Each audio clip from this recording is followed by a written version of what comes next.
నమస్తే రమగారు. నమస్తే జయ. రమగారు, ఏదో ఒక చిన్న విషయానికి కోపం వచ్చింది. నాకు కాదండి, జనరల్గా చెప్తున్నాను. ఆ కోపాన్ని కంటిన్యూ చేసేస్తూ ఉంటారు ఆ ఇష్యూని. అది ఇంకా ఎన్ని రోజులైనా, కొంతమంది అయితే సంవత్సరాల తరబడి లాగుతూ ఉంటారు, కొంతమంది ఒక 2-3 రోజులు, ఒక వారం. కోపం వచ్చిన సందర్భాన్ని బట్టి, ఆ ఇష్యూని బట్టి. ఇక లెగిచిన దగ్గర నుంచి పడుకునే వరకు ఆ కోపాన్ని రకరకాల విధాలుగా చూపించేస్తూనే ఉంటారు.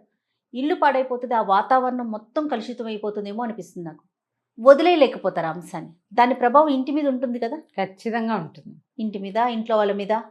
ఆడవాళ్ళ మగవాళ్ళ సంగతి నువ్వు చెప్పేది? ముఖ్యంగా ఆడవాళ్ళేనండి. ముఖ్యంగా అంత కోపాన్ని ఉంచుకుని మెయింటైన్ చేసి చేయగలగటం కాస్త కష్టం. ఎందుకంటే వీళ్ళకి మధ్యలో పిల్లలు, జల్లలు, ఫ్రెండ్స్, బాధ్యతలు, అమ్మ నాన్న, అత్త మామ, మధ్యలో భర్త, తమదే ఆఫీసులో, కాలేజీలో, స్కూల్లో ఏవో ఉంటాయి కదా. ఇవన్నీ హ్యాండిల్ చేస్తూ ఆ కోపాన్ని ఎలా మెయింటైన్ చేయగలుగుతారు? చేయలేరు. దాన్ని మెయింటైన్ చేయాలి అనే భావనతోటి ఉన్నారనుకో, ప్రెషర్ తోటి చేయాలి. జబ్బు చేస్తుంది చేయ, జబ్బులు మారి వాళ్ళు అయిపోతారు, అనారోగ్యం పాలైపోతారు, అసిడిటీ వచ్చేస్తుంది. కోపాన్ని చూపించటం వల్ల, చూపించకపోవటం వల్ల, చూపించడం మెయింటైన్ చేయటం వల్ల రోజుల తరబడి. Okay okay right. నిజానికి మెయింటైన్ అవ్వదు, మనకి బోల్డ్ వ్యవహారాలు వస్తాయి. రైట్. దాని మీదే ఉండడానికి నీకు పని పాఠాలు ఎంతనం ఉండదు. ఆడవాళ్ళు ఎంత పనులు ఉంటాయి అమ్మా ఆడవాళ్ళకి, మరి ఎన్ని పనులు చెయ్యాలో. ఇవాళ రేపు ఎవరు చేస్తున్నారు అంటారు, నేను కూడా అంటా అన్నమాట. మనకి ఇవాళ రేపు ఇదివరకట్లాగా దంచుడు, చెరుగుడు, ఉతుకుడు, చేత్తోటే చేయటం అవి లేవు.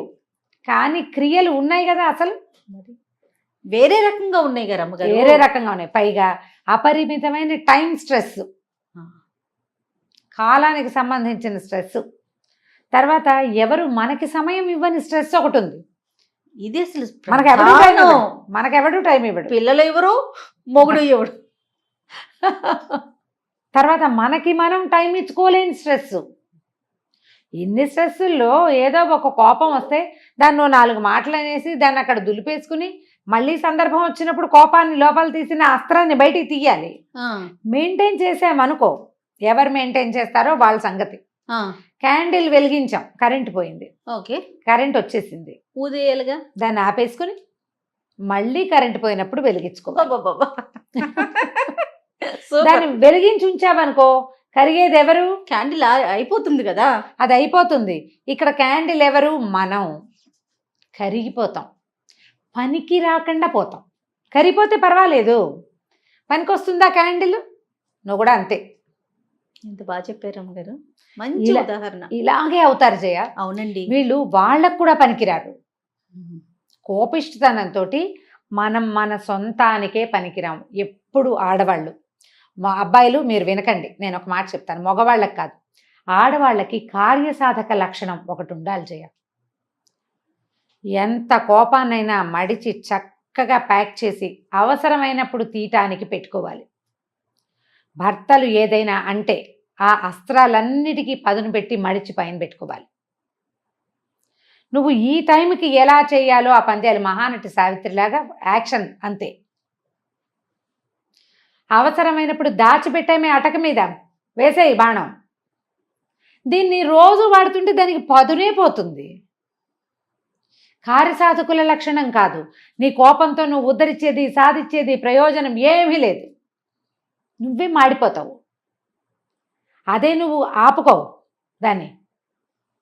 టైం వచ్చినప్పుడు, మళ్ళా సిచ్యువేషన్ వచ్చినప్పుడు లోపల బడవాగ్నిలాగా ఉంటుంది, దాన్ని విసిరే పని అయిపోతుంది నువ్వు అనుకున్నది. లొంగుతారు అవతల వాళ్ళు. నువ్వు నిరంతరం చూపించే రుసరుస దుమదుమ లేచిన దగ్గర నుంచి రాత్రి దాకా నువ్వు ఇలాగే ఉంటే నీతో ఫ్రెండ్లీగా కనీసం పిల్లలు కూడా అయ్యో అమ్మ అణుచుకుంటోంది అని అనిపించదు. నీ రుసరుసలు వాళ్లే పడాల్సి వస్తుంది. నీకు పిల్లలతోటి కూడా స్నేహం మిగలదు. కోపం వల్ల నీకు వచ్చింది ఏముంది? అదే నువ్వు దాచిపెట్టిన కోపం ఉంది చూడు, దానివల్ల ప్రయోజనం వస్తుంది. అమ్మో దీన్ని ఏమని అనకూడదు, అన్నామంటే రేపొద్దున ఎప్పుడో ఒకరోజు కరెక్ట్గా మన మీదకి దూకుతుందని తెలుసుకుంటారు. 2 సార్లు చేసి చూడండి, కోపాన్ని దిగమింగటం చాలా కష్టం. నిప్పులు మింగటం నార్మల్ అయిపోవటం ఇంకా కష్టం కదండి. చెప్పడం భలే సులువు, ఇక్కడ కూర్చుని బోల్డని చెప్తాను నేను కదా. కోపాన్ని తగ్గించుకోవడానికి ప్రధానంగా ఆహారంలో కారం మసాలాలు తగ్గించుకుంటాం. మిమ్మల్ని మీరు ప్యాంపర్ చేయటం మానేసేయండి. అయ్యో నాకు ఎంత కష్టం వచ్చింది అనుకోవద్దు. లోకంలో అందరికీ వస్తాయి, నాకు కూడా వచ్చింది. వర్షం పడితే అందరిళ్ళ మీద పడదా వాన? మనం ఒక్కింటి మీదే పడుతుందా? కాదు కదా, అందరిళ్ళ మీద పడుతుంది. ప్రతి ఇంట్లోనూ మనకొచ్చేలాంటి సమస్యలే అటు ఇటుగా, ఒక మాత్ర అటు ఎక్కువ, ఒక మాత్ర ఇటు తక్కువ, అంతే. అంతే కదా. ఇప్పుడు చూడు, ఓపెన్గా ఉన్న స్పేస్ ఇంట్లో ఉందనుకో, మన ఇంట్లో ఓపెన్ స్పేస్ ఉంటే అక్కడ నీళ్ళు ఎక్కువ నిలుస్తాయి. ఓపెన్ స్పేస్ తక్కువ ఉన్న ఇంట్లో నీళ్ళు తక్కువ నిలుస్తాయి. వాన తక్కువ కాదు, అక్కడ నిలవ తక్కువ. మనం కూడా అంతే. నువ్వు మనసుని తెరిచిపెట్టుకుని కోపానికి, దుఃఖానికి, కష్టానికి ఆహ్వానం పలికావా, వానొచ్చి పడ్డట్టు మొత్తం కష్టాలన్నీ నీ ఒళ్ళోనే పడతాయి. ఓపెన్గా ఉండద్దు. జీవితం అన్నాక ఇలాంటి బొడిదుడుకులు, ఇబ్బందులు, సబ్బందులు రానే వస్తాయి. అందరికీ తాగుబోతు మొగుళ్ళు ఉండరు, కొంతమందికి ఉంటారు. ఆ తాగుబోతు వాళ్ళతో కూడా అందరికీ ఇబ్బందులు ఉండవు, కొంతమందికి ఉంటాయి కదా. ఇది ఒప్పుకోవాల్సిందేనా? అంతే కదా. కాస్త కుస్తా అలవాట్లు ఉన్నా కూడా అవి భార్యల్ని కానీ, సంసారాన్ని కానీ, డబ్బుని కానీ ఇబ్బంది పెట్టని రకాలు, ఏదో పార్టీ ఫ్రెండ్లీగా ఉండే రకాలు కొన్ని, కాదు తాగి తలకి పోసుకునే రకాలు కొన్ని ఉంటాయి. వీళ్ళ మాట వినరు, డబ్బులు తగలబెట్టేస్తారు, పిల్లల భవిష్యత్తు ఆలోచించరు. ఇప్పుడు వాళ్ళతోటి ఈ కష్టం తప్పదు. చిన్న చిన్న ఇబ్బందులు ఉన్నాయనుకోండి, వీటిని మేనేజ్ చేయొచ్చు. మనం అలా కోపంగా ఉండటం వల్ల, దాన్ని అంటే ప్రదర్శించేయటం వల్ల ఎలాంటి నష్టాన్ని, అంటే ఒక రోజే తీసుకుందాం రమ్మగారు, ఎలాంటి ఇబ్బందులు కలుగుతాయంటారు? ఆ వాతావరణం ఎలా పాడవుతుందంటారు? సర్వనాశనమే. అంతే. ఒక్కటే. నీకేం హ్యాపీనెస్ లేదా? మొదటిది లేదు. ఒకరోజు పొద్దున్న లేచావు, రాత్రి పడుకుంటావు. ఈ పొద్దు నుంచి రాత్రి దాకా కనీసం ఒక 12 గంటలు ఉందా? 12 కాదు, ఇంకా 18 గంటలు, 16 గంటలు కనీసం ఉంటుంది. 6కి లేచామనుకో, ఈవినింగ్ 6కి మనం పడుకోగలం కదా, 10కి పడుకుంటాం. అంటే ఈ 12, 4, 16 గంటలు లేదా 17 గంటలు ఉంటాయి. ఈ 16-17 అవర్స్లో నువ్వు హాయిగా ఉండే నిమిషం ఒకటి కూడా లేదు, నువ్వు కోపంగా ఉంటే. ప్రధానంగా అన్నం బాగా సహించదు. అంటే ఈ 16 గంటల్లో నీకు ఆహారం తక్కువ. దాని అర్థం ఏమిటి? శక్తి తక్కువ. కోపంగా ఉండేసరికి ఏదో మొండిగా విసురుగా చేస్తావు కానీ మర్నాటికి వీక్ అయిపోతావు. తర్వాత పొద్దునుంచి అందరినీ విసుకుంటావు. నువ్వు నీ పాత కోపాన్ని మర్చిపోక ఇప్పుడు నువ్వు దుమ్ములాడితే నీ విసురుని భరించినటువంటి ఏ పాపము ఎరగని కొంతమంది జనాలు ఉంటారు కదా. అందులో మన పని మనిషి ఉండొచ్చు, మన పక్కింటి ఆవిడ ఉండొచ్చు, మన కొలీగ్ ఉండొచ్చు, మన పిల్లలు ఎలాగూ ఉంటారు. వీళ్ళందరూ దాన్ని గుర్తుపెట్టుకోరా? రేపు నువ్వు దొరుకుతావు కదా. నువ్వు ఇవాళ విసుక్కున్నావు ఒక మనిషిని, నీకేదో విసుగ్గా ఉంది, నీ ఇబ్బంది నీది. రేపు వాళ్ళు నీతో బాగా ఉంటారా? అది అసలు ఎక్స్పెక్ట్ చేయడానికే లేదు కదా. ఉంటారు కదా. వాళ్ళు కూడా ఇదే విసురుతో మాట్లాడతారు. నీకు ఫ్రెండ్షిప్ కట్టు. నీ పిల్లలకి ఇంకో దారి లేదు కాబట్టి, తల్లి తప్ప ఇంకో దారి లేదుగా. వాళ్ళు లొంగి ఉన్నా మర్చిపోరు. మా అమ్మ ఎప్పుడు విసుక్కుంటుందంటారు. కష్టంతో ఇప్పుడు ఇవాళ రేపు పిల్లలు ఫ్రెండ్స్కి షేర్ చేయటం ఎక్కువైపోయిందమ్మా. ప్రతి వాళ్ళకి చెప్తున్నారు పిల్లలు. తల్లి మీద ముఖ్యంగా, తల్లి లేదు, తండ్రి లేదు, ఇది చెప్పకూడదని ఉండట్లా. మన చిన్నప్పుడు అమ్మ చెంపకాయ కొట్టినా నోరు మూసుకుని ఊరుకుంటుండేవాళ్ళం. ఎవరికైనా చెప్పుకోకూడదు, అది న్యాచురల్ క్యాజువల్ థింగ్. ఇప్పుడు అట్లా లేదు. వెంటనే నా మనసు అలా ఉంది, నా మనసు ఇలా ఉంది, నాకు అలా ఉంది, నాకు ఇలా ఉంది, మా అమ్మ తిట్టింది, మా అమ్మ విసుక్కుంది. ఏంటి మీ అమ్మ ఈ మధ్య తరచూ విసుక్కుంటుంది అంటారు అవతల వాళ్ళు. అవును, మా అమ్మ ఎప్పుడు విసుక్కుంటుంది. వీళ్ళమ్మకి విసుగు అని ప్రచారం ఎక్కడ దాకా పోయింది.